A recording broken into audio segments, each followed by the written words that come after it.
आप सभी जिज्ञासुओं के साधुवाद के साथ प्रस्तुति को आगे बढ़ाते हैं और आज की प्रस्तुति में आपके साथ साझा करते हैं आत्मज्ञान। आत्मज्ञान क्या है? आत्मज्ञान वह ज्ञान है जो कि संपूर्ण अज्ञानता को अकेले ही नष्ट करने में समर्थ है।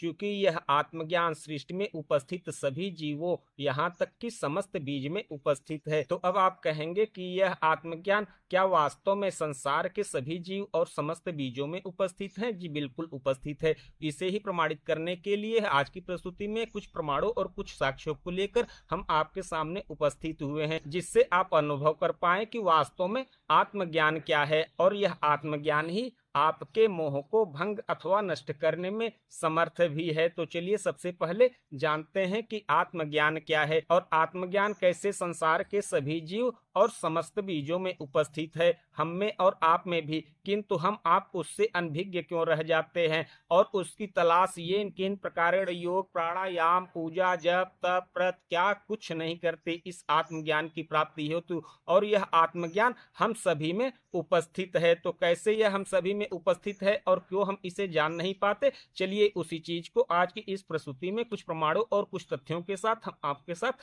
साझा करते हैं। जैसे एक किसान गेहूं का फसल इस समय तैयार करके अपने घर ले जा रहा है, अर्थात कि यह जो समय है किसानों के लिए थ्रेसिंग का कार्य करते हुए गेहूं आदि को तैयार करके अपने घर में एकत्र संग्रह करने का समय है। सो उसी बीज में से एक बीज आप ले लीजिए गेहूं का ही, आप कुछ और भी ले सकते हैं, स्वयं को भी ले सकते हैं, क्योंकि हम आप भी इस ब्रह्मांड में एक बीज के समान है। जैसा कि यह कल्पित गेहूं का बीज हमारी हथेली में कुछ भी नहीं है, किंतु आप कल्पना करिएगा, इमेजिन करिएगा कि हमारी हथेली में एक बीज गेहूं का है। सो इस बीज से आपको यह स्पष्ट हो जाएगा कि वास्तव में आत्मज्ञान क्या है और कैसे यह प्रत्येक बीज और प्रत्येक जीव में उपस्थित है। जैसे यह किसान एक खेती किसानी की विधि एक कौशल को दिखाते हुए यह संपूर्ण फसल तैयार करके आज यह फसल अपने घर लेकर आ रहा है, तो वह किसान यह समझ रहा है कि यह विशेष विज्ञान हमें ही पता है कि एक बीज से 100 बीज कैसे तैयार किया जाए। वह इसकी खेती करके इस अन्न का संग्रह करने लगता है। तो आप यही ध्यान दीजिएगा कि जिस प्रकार किसान एक तकनीक विशेष का प्रयोग करता है कि पहले खेत को बनाता है, उसकी जुताई करता है, सिंचाई करता है, फिर बुआई करता है, पुनः सिंचाई आदि को करते हुए इस अन्न आदि का भंडारण करता है। सो उसी विधि से उस किसान को यह कॉन्फिडेंस आता है कि चलिए हम अपनी किसानी से अपने पुरुषार्थों को सिद्ध कर लेंगे, अपनी क्षुधा भी तृप्त कर लेंगे और अपनी अन्य आवश्यकताओं की पूर्ति भी कर लेंगे। सो वह किसान इस विज्ञान से गदगद हुआ बैठा हुआ है। किंतु एक विज्ञान एक ज्ञान इस बीज के भी अंदर है। अगर वह ज्ञान उस बीज के अंदर न होता तो इस किसान की किसानी भी फेल हो जाती। चलिए उसे ही जान लेते हैं और उसे जानने मात्र से ही आपको यह स्पष्ट हो जाएगा कि संसार के समस्त बीज अथवा समस्त जीवों में आत्मज्ञान पहले से ही उपस्थित है। फिर इसे हम आप क्यों प्राप्त नहीं कर पाते, तब उसे जानेंगे, किंतु आप प्रस्तुति में बने रहिए। तो चलिए किसानी विधा आदि को त्याग कर सबसे पहले हम इस बीज पर कुछ प्रयोग करते हैं। क्यों प्रयोग करेंगे? क्योंकि इस प्रयोग के माध्यम से ही हम जान पाएंगे कि वास्तव में आत्मज्ञान क्या है और कहाँ कैसे यह रहता है। सो इस बीज को हम प्रयास करेंगे, जैसे किसान ने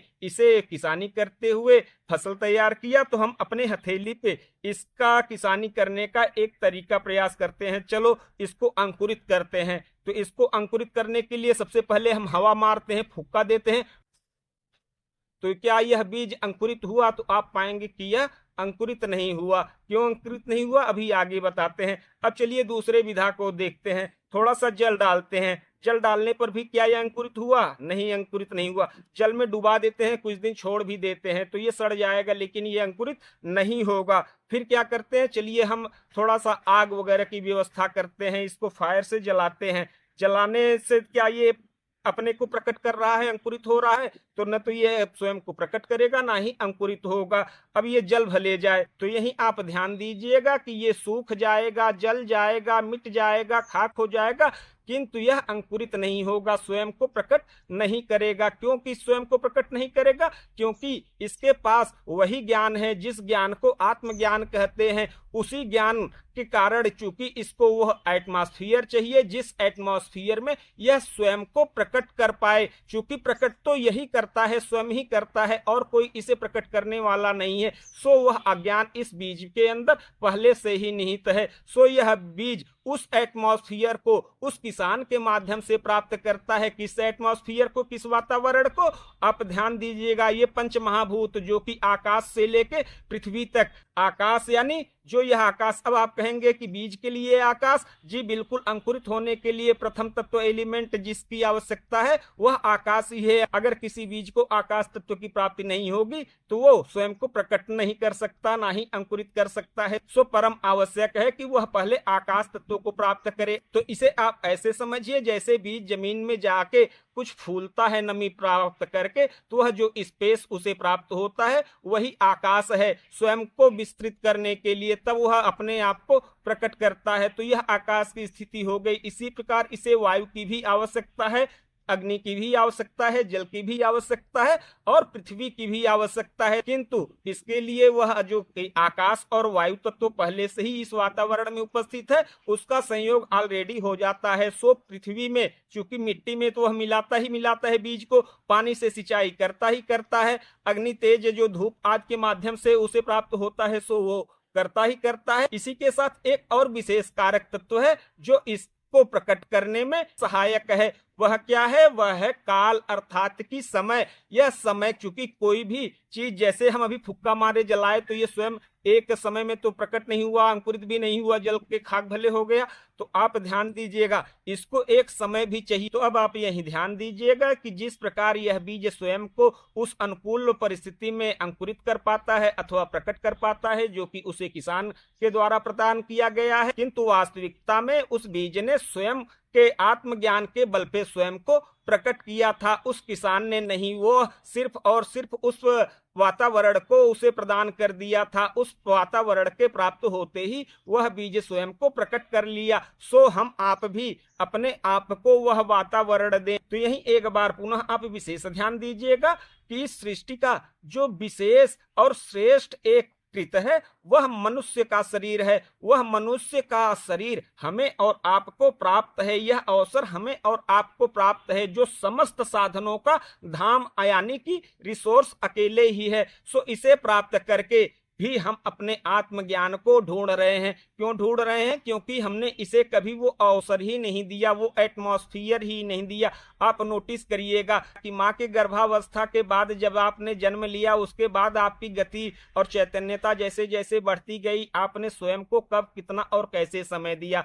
अपने आप को आपने कभी समय नहीं दिया। सो एक कारक तत्व यह समय है। यह समय ही हमें आपको स्वयं को देना है। अगर हमें और आपको स्वयं को समय देना आ गया तो यह आत्मज्ञान आप में भी और हमारे में भी स्वयं से ही प्रकट हो जाएगा, चूंकि अन्य वातावरण तो इसे स्वयं ही प्राप्त है। जैसा कि यह पंच तत्वों से निर्मित बताया गया है, यह इस सृष्टि का श्रेष्ठ एक संरचना है जो कि मानव शरीर के रूप में हमें और आपको प्राप्त है पहले से। तो आप सबसे पहले स्वयं को समय दीजिए। यह समय स्वयं को कैसे देना है, सो आपकी अगर जिज्ञासा हुई तो हम किसी अन्य प्रस्तुति में आपको अवश्य बता देंगे, किंतु इस प्रस्तुति में आपको इतना इशारा अवश्य किए देते हैं कि यह जो आत्मज्ञान है, आत्मज्ञान हो जाने मात्र से ही समय का बोध हो जाता है, और वहीं समय का बोध हुए बिना भी आत्मबोध नहीं हो सकता। सो समय का बोध हो जाए अथवा आत्मज्ञान की प्राप्ति हो जाए,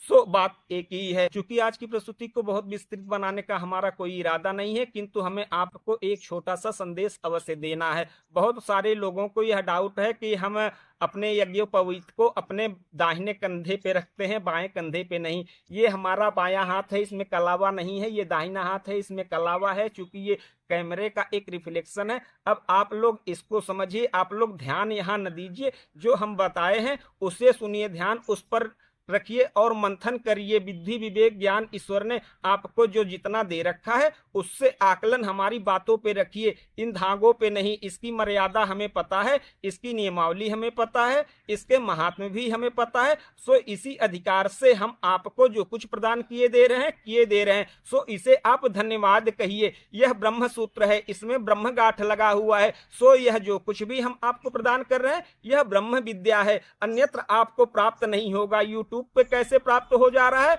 इसका रहस्य आप लोग पता लगाते रहिएगा। आपके पास पूरा जीवन पड़ा हुआ है। सो हमारा एक अदना सा प्रयास, एक चेष्टा मात्र यह है। आप जो भी समझे तो लेते हैं विदा, मिलते हैं किसी अन्य प्रस्तुति में। तब